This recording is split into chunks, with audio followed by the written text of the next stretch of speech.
Thank you for listening to SPN, the Savage Podcasting Network.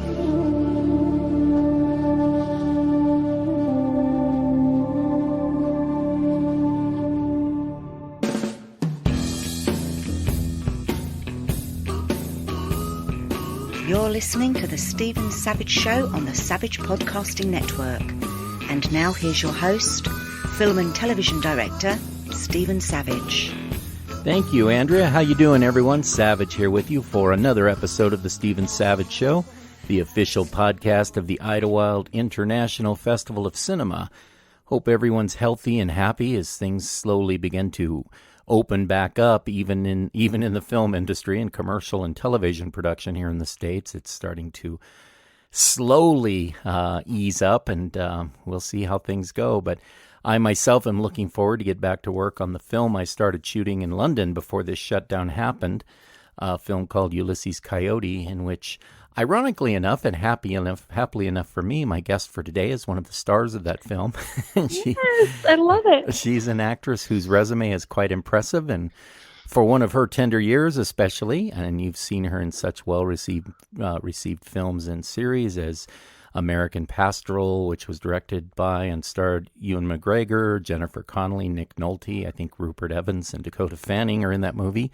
She had a small but decent role in the HBO hit Veep. She did the now iconic The Fault in Our Stars, in which she starred with Laura Dern, Willem Dafoe, so many people in that cast, really cool cast. And one of her newer projects, the Spectrum Originals series Paradise Lost, with Josh Hartnett and Barbara Hershey, and a friend of mine and a friend of the Idlewild Film Festival, Eileen Hendricks, is in that. So I was glad to see her in the cast. But even with all the star power she's been surrounded by lately, she has no trouble standing out on her own with so much talent and absolute drop-dead beauty. And as much as can be stored in a small package, let me welcome in, calling from her home in Los Angeles, I believe, Ms. Emily Peachy. Emily, how are you, mi amiga? Hello, I'm great. Thank you so much for having me. Of course. I've been hoping to get you on for a while now. I knew you were busy with productions and everything, but now I'm thinking with this lockdown, I'm able to get people that I wasn't sure I could get their schedule. Now they're like, what else am I going to do? I'll talk to Savage for a little while. Hey, everything kind of came to a screeching halt very unexpectedly. That's right. So how's it all going for you during the lockdown? I've been following you on Instagram, and you're getting out and about, and it looks like you're eating well. Yes, a little bit too well. I need to stop, but at least while the gyms are closed, because I am not a runner, so not been good for that, but that's okay. The Ulysses Coyote project, it's been a roller coaster ride for everyone involved, and I'm so happy that the entire cast has retained such interest. Even Ann Archer, she wrote me the other day and said, hey, oh my gosh. I emailed her a couple of weeks ago, and I thought, oh, she hasn't returned my email, so I wrote her agent. And finally, she got back to me, and she said, all is good. I'm just doing my thing. And so that's cool. Serena That's Taylor. Wonderful. Yeah, Serena Taylor and Judy Tu from Nashville, and a couple of other newer series that she's done. And I want you to know I'm just happy that you're still available, and at least I hope you are. We'll see what happens when we actually open up. You might have. Yes. I might have. I might have to work around you a little bit. Available. But good. I'll make sure that we work around you if we have to. But we still don't have an exact start date, but it'll be around the 1st of August. It's looking like. We're moving production out of San Bernardino County and Joshua Tree into the mountains higher up because it's just too hot to shoot there in the summertime. So let's keep beautiful. Keep our fingers crossed that everything gets going. As I mentioned in the opening, your resume, especially for a young actress, is pretty impressive, and you've been thank you. You've been building quite a name for yourself in Hollywood and beyond. But I always like to start my interviews by getting a bit of personal background on my guests. So let's start from the beginning. Where were you born? What's your family background, your education, etc.? Give us the life skinny on Emily Peachy. Oh my gosh, how much time do you have? My life has been like all over the place. But I was born and raised in Northern Virginia, right outside of Washington, D.C. Mm-hmm. And I went to school. I was always like doing acting things when I was in high school. I was in all of like the theater productions and all that good stuff, but it wasn't really my main focus. Mm-hmm. So I went to college. I went to Duquesne University in Pittsburgh, Pennsylvania, and they had the tax incentives in Pennsylvania at the time. So I got a lot of like little roles in movies and TV shows and Mm-hmm. all that good stuff while I was going to college. And I wanted to do broadcast journalism. And I actually had a ton of internships all throughout college, and one Mm-hmm. was at the White House, Oh, which was nice. I was a White House intern, which was very random, but awesome. Probably the coolest experience, or one of the coolest experiences of my entire life. Mm-hmm. And when that happened, it kind of piqued my interest in political science and all that good stuff. So I went to law school. I actually, after I graduated from college, I went to University of Pittsburgh and started law school. And it was on my first day of law school that I got The Fault in Our Stars. And I Ah. dropped out on my lunch break from law school. And I was there half a day Mm-hmm. and flew to Los Angeles. Did not tell my parents, did not tell anyone. I just flew here. I got a very sketch apartment, sight unseen, and was just going to rent it for a couple months, like sublet it for a couple months, and never looked back. It was a Wow. very crazy story. Like looking back on that, I'm like, wow, like, am I all here? Am I all there? Like, Well, that's just like a little nuts. let's get into a couple things. First of all, let's go back to that. You're going to law school. Had you auditioned while you were still going to law school? How did you get picked up for that role? It was a total fluke. It really was. So I auditioned, I think, for the role of like girl or something. And I was not familiar with the book. I didn't Mm-hmm. know it was going to be a big movie. My agent had no idea it was going to be a big movie. Mm-hmm. And I did a self tape and they called me back for a bigger role. And then I got to meet with our director and John Green, who wrote the book and all Mm-hmm. that good stuff. And yeah, it took off from there. It was a very, very crazy thing. Wow, I mean, yeah, but you have this presence about you of, you come off as sort of movie star like when you walk in a room. Oh You my just gotta, gosh. I know it That doesn't, makes my day. I love that. I'm Thank sure you. it probably doesn't seem like that to you, but from an outsider, and we'll get into it later how the role in my film Ulysses Coyote came about. But I really am curious now about the White House internship. So do you mind giving me a few minutes on that? How did that come about, and what was the experience like? Yes. So I think this was after my junior year of college. Mm-hmm. I really wanted an internship at that point.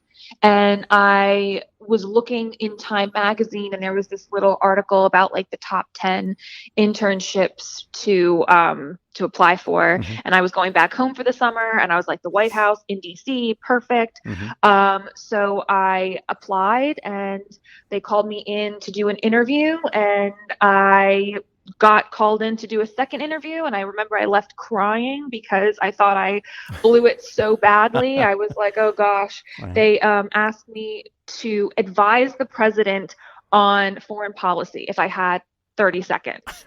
And I don't even know what I said, because I remember coming out of my interview and my dad was like, well, what did you say? And I was like, I honestly blacked out. I don't even know what I said.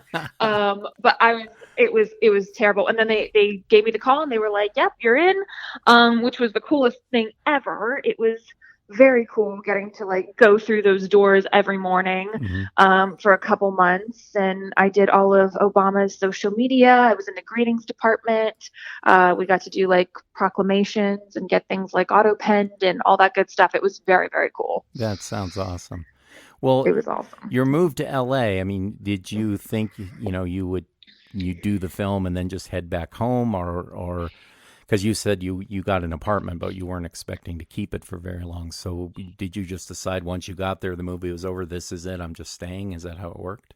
Yeah, it was one of those things I kept kind of getting swept out to sea just more and more because, I got an apartment and it was like completely furnished and everything because I was not planning on staying out here. And just like when one thing ended, something else started, and I was like, you know what? Maybe I like it out here. Maybe this is cool. So, it was just kind of like after one job ended, I would get another job, and it was kind of like that. And And, 5 years later, I'm still here and still love it. It's like almost you're just kind of a Cinderella story. It's funny. It's very much like just being picked off the tree, and then things just started happening. I love when I hear that. Yes, it was such a random story. Even Right. people now, when they're like, how do you break into the industry? And I really don't have great advice for them, because for me, it was so random. And for a lot of the people that I know, it was Mhm. just, all different versions of random, but Right. all equally as random. Right. Well, I mean, but to be fair to yourself, it wasn't just handed to you. You brought your talent with you. Something got you the role in the first place. And Oh, since yeah. you've been here, you've been a hardworking actor. You really have. Oh, I definitely hustle. I mean, I Yeah. work 24 hours a day. I really, truly do. But it doesn't feel like work to me, because it's something that I love to do. Hmm. And when I book something or even get a call back, it's such a reward that, it doesn't even feel like work. Like, people are like, you're always submitting and you're always auditioning and, Hmm. all that good stuff. But for me, it doesn't feel like work. It just feels like fun, which is, the perfect position to be in Yeah. as an adult. And so many young actors, especially females that I teach, like at the SAG Conservatory. I remember I was teaching a class which was mostly made up of young women, and a lot of them just, they were hitting auditions, always complaining about their agent and everything. And then Jennifer Lawrence won an Academy Award at like 22. She picked up an Oscar, and they flipped out. Oh, Yeah. she's 3 years younger than me, and I don't have it. I'm not even close to an Oscar. I'm giving up. And I went, well, everybody's Oh, timeline is gosh. different. You got. Yeah, you can't. Yeah, you got to have your blinders on. You really can't look in the lane next to you at all. Yeah, I mean, it's taken me well over a decade to get just where I'm at. And if I looked back that Spielberg made Jaws at 25, I would just kill myself. You can't do that. Exactly. I mean, with career or just anything in life, Yeah. you can't compare yourself to others. Everybody's story is different, and journey is different. So Yeah. got to do you. Speaking of classes, are there any acting coaches you particularly like or are working with in the Hollywood area now? Yes, I have the greatest acting coach ever. He is phenomenal. I've been with him for 5 years now. He coaches me on every single audition I do, Cool. and is absolutely amazing. I think with finding an acting coach, it's really just your rapport with them, because like, I have people, come to me and say, when I first came to LA, like, this one's the best and this one's the Sure. best. And Yeah. for whatever reason, like, we just didn't click. But this one, I really click with. And, before this, obviously, I would go to him many times a week. Mhm. And he's absolutely the best. Good. Dino Ladke, he's the best. If you want to give him a plug, tell him. Give him a shout out, Yeah. because he is What's the his name? greatest. What's his name? Dino Ladke. Ah, cool. Okay. Sweet. So you and he together, I'm sure he helps you develop character and stuff like that. That's part of what you do. But what drives you most to a film or TV project? Does it start with the script, or the character, or is it just your agent will say, this is what you need to do? What is it for you that makes a project look interesting and make you want to do it? I think it's like a collaboration, really. I do like to hear what my manager and agent and even acting coach think about a role, but also, I think it really comes down to the script. There are so many great scripts, and that's what usually draws me in first. Obviously, like the character, I have to like that as well. But I think the first thing is the script. I think, and also, who's writing it, who's directing it, who's attached, because there are some, directors and writers and all of that good stuff that, like, everything they do is just gold in my eyes, So, I mean, if they're attached, it's going to be good. Right. Yeah. Well, I mean, to me, I agree with you. I think that most actors look at the story and character first. And I teach out of Michael Caine's book. I teach acting, and he says something funny. He said, somebody asked him how he chooses a role, and he said, I read the script, if I'm on the first page and I'm on the last page, I'll do the movie. I love that. That's great. I don't think sure. I'm quite there for every script yet, but like, that is amazing. I'm sure that's quite facetious and he was tongue in cheek, but I just thought it was pretty great. But yeah, I like his new book is pretty amazing too. But it's his philosophy on acting. I like how he says that a good actor will understand one thing, that there's two performances that you can get on screen. There's your performance, and then there's the editor's performance. And if the editor Yes. has to make choices based on bonehead things that you did, then you're not getting your performance. And so I always tell my students that, you should actually edit yourself at least once. Edit a scene that you're in because it'll teach you Absolutely. so much about yourself as an actor. It's funny. Oh, definitely. I want to talk about a few projects of yours, one from a few years back and one more recent. Let's talk first about The Fault in Our Stars. We hit on it a little bit, a well-received film. But Yes. your experience like that as your first real movie, did you find that from how you work now to working that, have you grown as an actor in just that short a time? The movie's not that old. Have you found yourself growing as an actor from then to then in really substantial ways?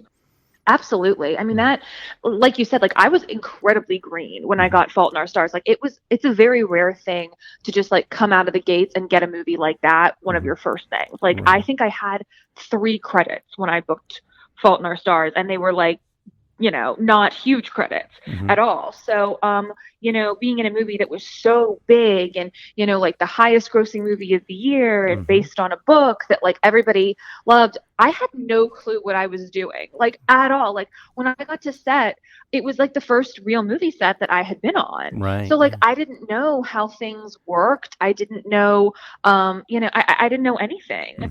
And I was like very just in awe of the whole process. I was like, oh my gosh, I get a trailer? I get a makeup artist? Like I was like, it was like my first thing because I didn't even know how this stuff worked. Right. So I've definitely grown as an actor since then, not just my acting skills, but I think I get how the process works a little bit better now. It's a little less scary, I would imagine. I'm sure it's definitely less scary, and like I know the terms, and back then I didn't understand, and I didn't get like how many takes they did, like very basic things I didn't know because I had never experienced it. Right. So yes, night and day. Between then and now. And also back then I was doing it more as like a hobby, and now I do it as a career. So it's completely different. It's more, I spend all my time doing it now. Sure. Back then I just went to an audition randomly. So right. You worked with, I know your part wasn't real big in American Pastoral. Some people call it American Pastoral. Some people, I've heard it pronounced American Pastoral. I don't know how they pronounce it. But Ewan McGregor is supposed to be a really interesting director to work with. And I'm just wondering if you had a good experience with that. He was a fantastic director to work with. Honestly, like I've been a fan of his forever. And I think everything. I think he's one of those actors who can do like a franchise film and kill it, and then do things like Big Fish or and still kill it. He's so versatile and so good at everything.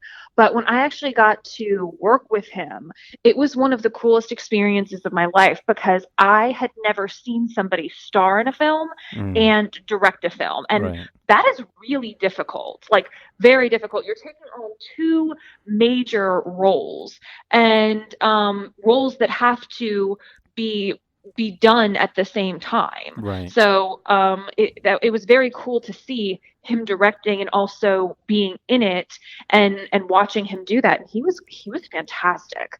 I was just in awe of him watching him do that because I feel like it would be so difficult to like act in a film and also like take yourself out of it to like look at how it would be just from a director's standpoint.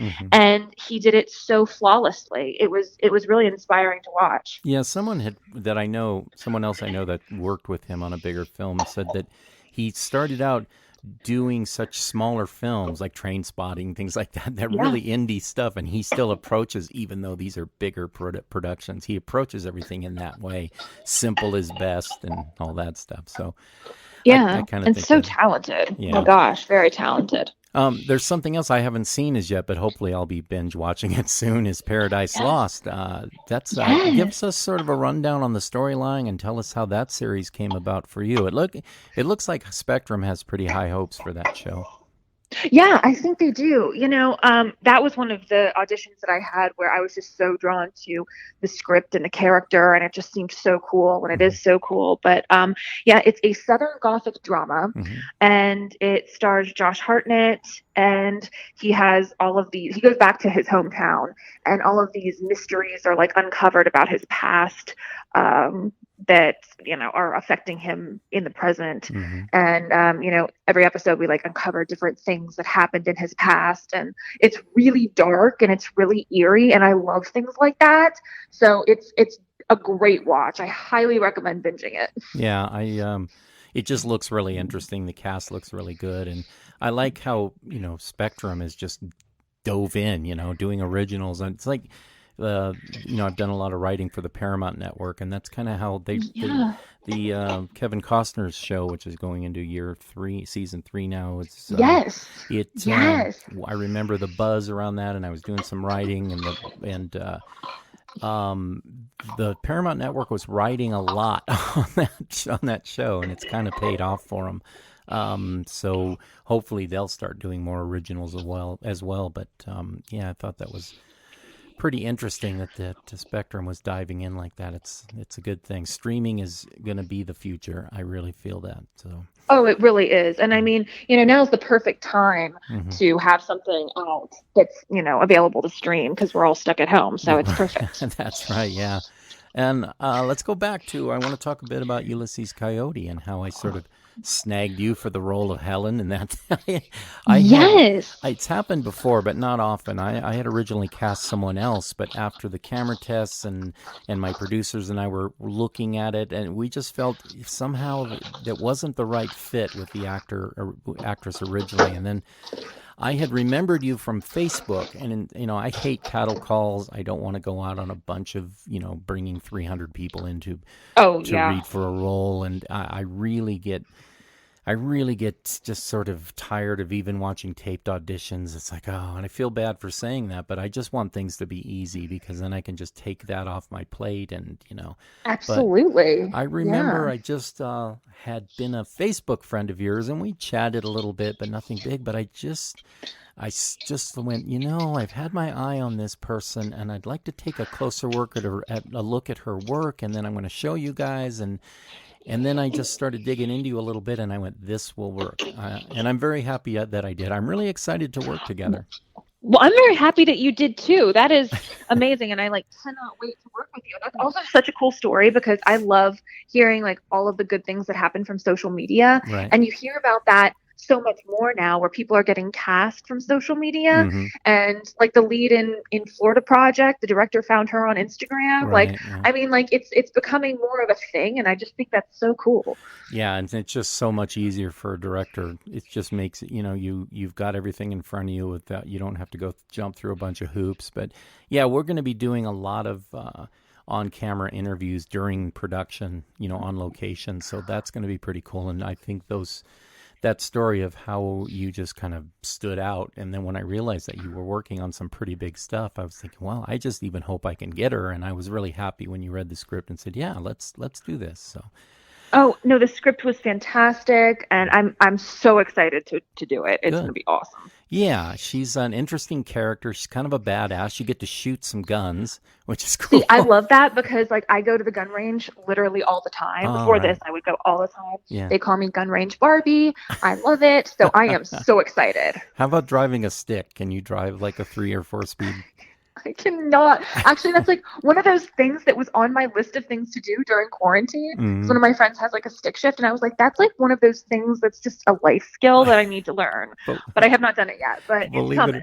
Believe it or not, that's one thing that directors look at for some reason, especially when you're doing period pieces, at the back of somebody's resume and all these special skills, stage combat, and I can ride horses, and we're looking for, can you drive a stick? But you may not have to. The car that you drive we may get an automatic. We're still looking at different vehicles, but it's literally you'll be doing it in just a day or so. It's not a big deal. I hope I get to, because it'll put my butt in gear to actually do it. Yeah, because I need to learn it. We did some testing with a camera mount. And the actress Serena Taylor from South Africa, she's in the movie. She plays your mom, actually.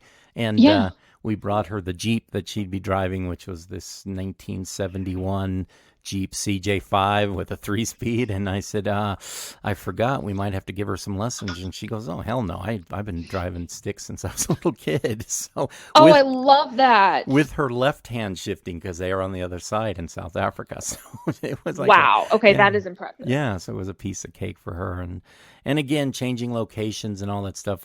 We were going to have to go out with the DP and the art department, and we're going to have to look at all new locations since we're moving. But I'm actually kind of excited now that the lockdown's easing up. I think we're just going to pick up, and it's going to be awesome. So yeah, I love that. I think everything's going to resume pretty quickly here. I'm hoping anyway. I think Hollywood will be a little more stringent than the out of the studio, sort of more indie stuff. So that'll be definitely. Good. I know SAG's going to be a pain in the ass, but we'll figure it out. They always are. We'll work around it. But I've found most actors I've talked to have said, I just want to get back to work, man. They can throw out any roles they want, but if it looks like anybody cares about my safety, even in the least, I'm good. I'll be out there working. So same here. That's funny. What other art do you do? I mean, other interests in general, actually. Do you paint or play guitar or do photography? What occupies your time when not acting? I love to write, but I absolutely love to cook and bake. That is like my favorite thing to do. Even before quarantine, like I was constantly baking. It's just very like therapeutic for me. And I absolutely love doing it. I cook or bake something almost every day, and even more now that quarantine has happened, because it's always been like one of my favorite things to do. But since this whole lockdown, I've developed a lot of hobbies I didn't know that I had. I've been rollerblading a lot, and I've been reading a lot, and I mean I've watched everything on every streaming service. Like, it's almost embarrassing how much TV I've watched. But I got a poster for Christmas last year that had like every like classic movie on it, and you have to like mark it off when you've watched it. There were a lot that I hadn't seen. Wow, yeah. So I'm just going through and watching some of the classics. It's funny, which has also been cool to be an actress and actually know the history, have some film history under your belt, because when I teach first-year directors at AFI, I remember having classes with people, and I'd be talking about some film that they should see and why they should see it, because there's certain camera moves that you can utilize, and they looked at me like I was talking about Bigfoot or something, and I realized that there's so many people that think, filmmakers who think film was created in 1992, and it just blows me away. And I think I was just talking with Rebecca Louisa Smith, who's the film festival doctor. Her clients are all filmmakers from all over the world, and she places them in the film festivals that are right for their film and helps them to get awards and then get distribution. And anyway, and she said the same thing. It's like you talk to these people and they're just kind of, they don't even know what you're talking about. But if you're gonna, as John Ford said, I mentioned this before, that if everybody steals, but you got to know how to steal from the best. And if you don't know who the best are, who do you know to steal from? And it's definitely so true. And I like get on director kicks, which I like love. Right. So if I like, start with a director, then I'll watch all of his films. Then I'll move on to the next director and watch all of their films. And it's really cool to do it like that, because you see how directing really influences a film and people's styles. And, it's really cool to see. I absolutely love doing it. Yeah, I did this thing where I looked at, I remember I've always loved Casablanca, and I knew Michael Curtiz was the director of that, but I never really got into studying him. And then I said one day in film school, I said, I'm going to look at Michael Curtiz. I might do a paper on him. Then I realized that Casablanca was the most intimate film he ever did. He was known for doing like these Errol Flynn pirate movies and Robin Hood and all. Wow, right. That's pretty amazing. That guy did. That's so funny. Yeah. Who are your favorite directors if you had to pick the bigger Hollywood guys? I love Darren Aronofsky. He's one of my favorite, definitely up there. It's so hard to narrow it down. I love Wes Anderson a lot. I love Christopher Nolan a lot. It's really hard. There's so many directors. I love Ron Howard. I love Steven Spielberg. I have a very long list of favorite directors. Quentin Tarantino. Oh, yeah. You're the same as me. Sure. People will ask me who's your favorite director or what's your favorite movie. And are you kidding? I'm a filmmaker. You can't do that. Yeah, and I'm a You can't do lover of that to me. film. No. It doesn't exist. I can tell It you. doesn't exist. I can tell you what films made me want to be a filmmaker. Jeremiah Johnson was one movie that I saw when I was a kid on TV, and that's what got me into Sidney Pollack. And then I love Sidney I Pollack. made it a goal of mine to work with as many people who had worked in that film as I could when I became a director. That And is amazing. I know I thought it would be impossible, but I ended up working with Mike Motor, who was the one of the producers, and he was the first AD, and then he went on to run Paramount, and then I worked with Stefan Garash, who plays the bald guy Dale Q in the movie. I got to direct him. And That's amazing. I followed him around.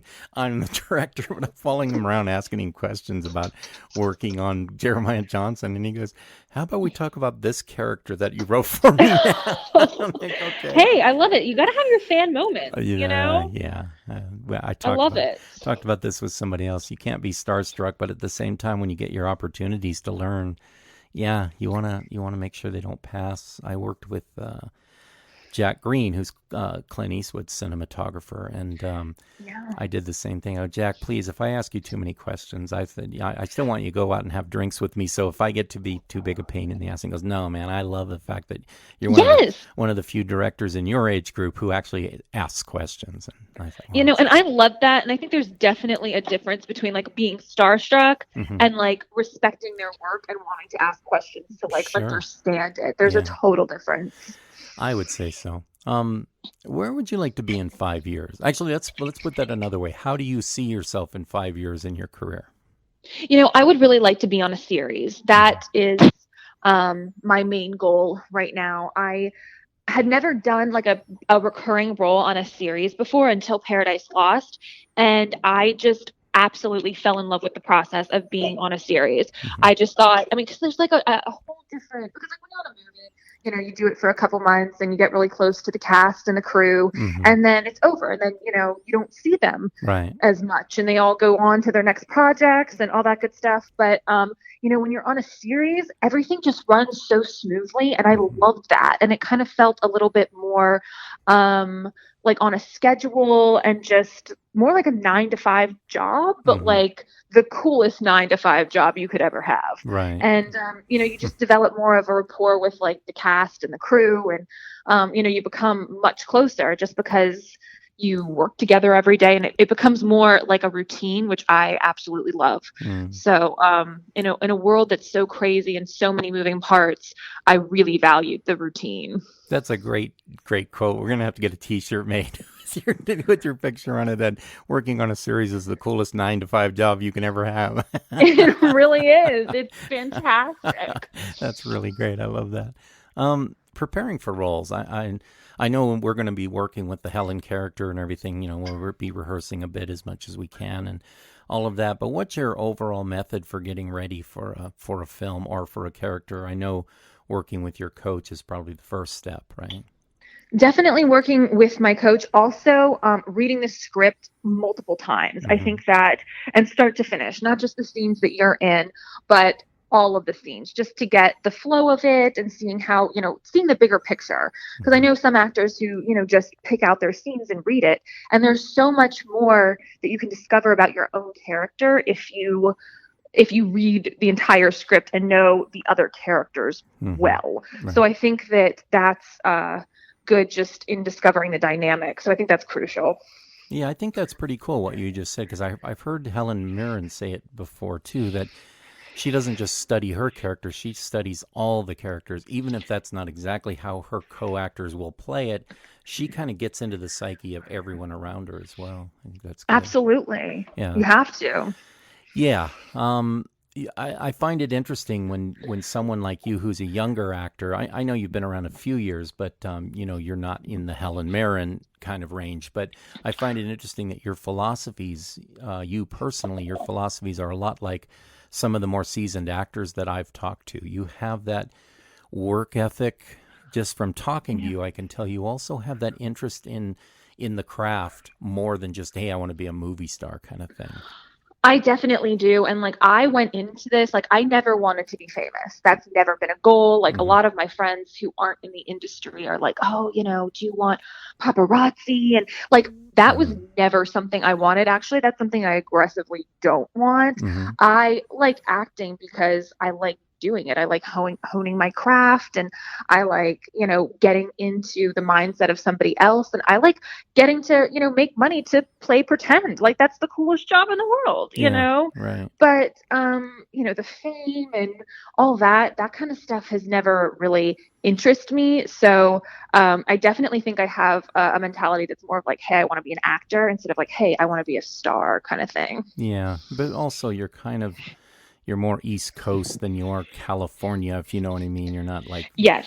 I had lunch with Daryl Hannah once in Santa Barbara, and it was like, Oh, wow. or excuse me, in Malibu, and it was like every 5 minutes someone was coming to the table, and even in Malibu, just people wouldn't leave her alone, and I just said, how do you deal with that? And she's such a country girl. She's just so natural. She lives in a teepee part of the year and drives an old El Camino, and she just, So cool. but Oh my gosh, she's so cool. yeah, she's just so laid back and just, it's just, I got used to it a long time ago. You just try to be nice and then move on. And I thought that was pretty interesting. That brings something up. What I like to ask actors, what sort of off the wall, just unexpected connections have you made? Give me an example of something that just so out of the blue in LA where a connection came to you that was just so unexpected.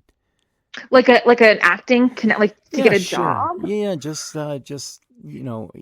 just a connection that would further your career that just came out of nowhere. Like you happen to be walking through Target one day and your basket hits somebody else's who happened to be a big producer or something like that.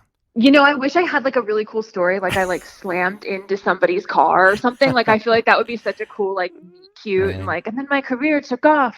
I don't really have anything like that, but I will say I have had a lot of people approach me on social media, which Mhm. is becoming much more of a thing. Like Yeah, back in the yeah. day, it was kind of like not a thing, but now a lot of people have reached out that way, and I think Right. that's really really cool. And people that I like respect or like, or sometimes I'll put like just a movie that I'm watching or a movie that I Hmm. love like in my Instagram story, and then somebody from that movie or the director or something will like, message me and say, "Hey, thanks so much," or whatever, and I think that is so cool. Right.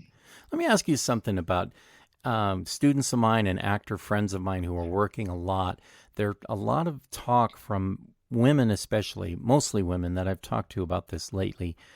They really get frustrated because they happen to have the look that you have, and they go through this thing. Well, my agent says that I need to dye my hair and maybe wear contacts because no one is casting blondes anymore, or blue-eyed or light-eyed people. And I went, well, I watch Netflix and I'm seeing a lot of big series that have a lot of blondes in it. So what, you can be diverse and not just be anti-blonde. I'm not understanding. Have you run into any of that? I haven't, not to that extent at Hmm. all. I mean, I think, Hollywood kind of goes in cycles Right. at times where things are like, hey, we're really into freckles now, or hey, we're really into this. Like, I think Mm. it definitely happens, but I'm of the mentality that there are roles for everyone. Sure. Absolutely. Yeah. So, I mean, is it harder being like a blonde girl? Maybe, I don't know, but, you know, You not haven't too noticed much. it. Yeah. That's funny. I've been hearing that a lot more, but I think a lot, and I'm not bashing agents, they're really important, but there are so many agents, especially these smaller boutique agencies, where the agents are just lazy. They always blame the actor when they can't book them or can't get them in for a read, and it's always, well, you need new headshots. Well, I just took headshots 2 weeks ago that you approved of. Yeah, but they need to change because they're not working, and they're expecting the actor to just keep pouring out money from their wallet. I mean, that is very much a thing. I mean, I am, lucky that I have an agent that I've had for a while who, Mm. I very much trust. But yes, that is definitely a thing. Wow. Who is repping you these days? Because my producers and I are going to have to talk to them eventually, I guess. I'm rep by Fruition, and they are like absolutely amazing. Hmm. I've been with her for a couple years now, and just the best. Oh, okay, cool. Yeah, I hadn't thought about that. We've been talking about you playing the role, and I know I've asked you before. I had forgotten about contacting your rep, but yeah, I had forgotten all about it. I didn't even remember who it was. Besides my film, Ulysses Coyote, what else do you have coming up right now? What's in the pipe? I was cast in a Showtime show that I was supposed to be filming right now that is put on hold. So hopefully that resumes shortly. I'm hoping it will, but Yeah, the same thing happened to me after the writer's strike. I had a film of mine that was being turned into a TV series, and in 2008 it was exciting, and the contracts were all together, and it was just like, oh, I'm getting creative credit, plus I'm writing a few, plus I'll direct a few, and then writer's strike happened, and nothing came back after that. You'd think they just put it on hold. So I think a lot of people are afraid right now that some of the projects they have coming up are just maybe not even happen again. I know. It'll be interesting to see how, because obviously none of us have experienced this before, so how it all resumes, because we're all kind of in new waters right now. Sure. So yeah, it's weird. It'll be interesting. Such a weird time, but I'm just planning on pushing forward and pushing the envelope as much as I can, keep people safe, but at the same time, you got to do your work, and some of these guidelines that they're putting forth are not going to work. No. I remember I saw a blog, somebody in the Grips Union working at a big studio, I think Warner Brothers, said, this isn't going to work. I can't be in a mask 24 hours a day. It just isn't going to happen, Yeah. And so, yeah, it will be interesting. Luckily, the more independent stuff. Of course, I'm gonna switch to smaller crews than I was planning, things like that, just to kind of comply. Yeah. But I'm not gonna knock myself out or expect my crew to be out in the sun with masks on. That's just ridiculous. Oh, absolutely. Yeah. I mean, it has to be that balance. It really does. Right. Well, we're running short on time for this episode. It's a holiday. It's Memorial Day, and I didn't want to take up your whole day, but I've just had so much time talking to you. I could keep going, but no, it was great talking to you. Great. Before we go, tell the audience how best to follow your career. Do you have a website, or is it simply Instagram is the best way, or how can people learn more about Emily Peachy? I'm on every social media platform there is. I'm on Facebook, Instagram, Twitter, and my handle is Emily Peachy _. Say that again, because I lost you. What is it, Emily? At Emily Peachy _ Gotcha. Perfect. All right. Well, I want to thank Emily for coming in today, or calling in today, I will say. And I want to remind everybody, you can also listen to all of our archived interviews on Apple Podcast, iHeartRadio, Podbean, Pandora, a few other podcast platforms. You can also catch Fatal Gothic, which is the true crime history podcast that I do with my friend actress Julia Parker. You'll know her from American Crime Story and The People versus O.J. Simpson. Just a great working actress and a great voiceover artist. And she and I have this show. It's all about serial killers pre-Jack the Ripper, so pre-20th century serial killers, and it's been fun just researching it and doing that show. So a lot of new numbers, and I want to thank everybody for basically tuning in and seeing what these shows are all about. So please feel free to take a listen to some of the archives and leave a rating or comment on the show. That'd be great. So for Emily and myself, thanks for listening, and we'll see you next time. Thanks, Emily. Wonderful. Thank you so much.